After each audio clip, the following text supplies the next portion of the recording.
membawa Kristus kepada bangsa-bangsa dan bangsa-bangsa kepada gereja Tuhan.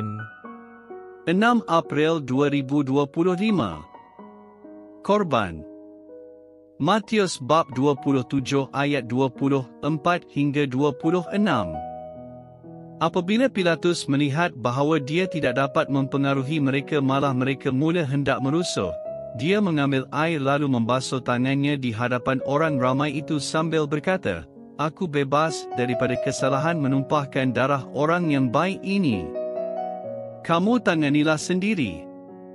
Kesemua mereka menjawab, "Biarlah darahnya tertanggung di atas kami dan zuriat kami." Pilatus pun membebaskan Barabas kepada mereka, dan menyerahkannya Yesus untuk disalib.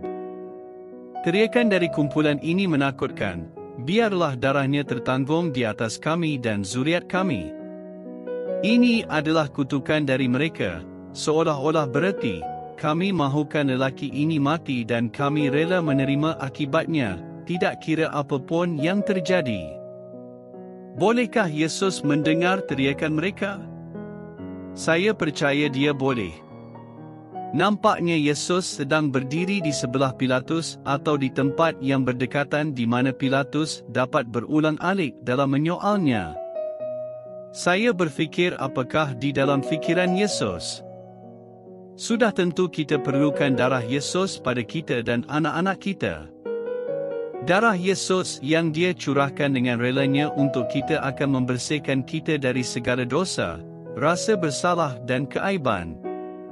Yesus menjadikan kita sebagai anak-anak Tuhan dengan hati yang bersih dan juga ciptaan baru.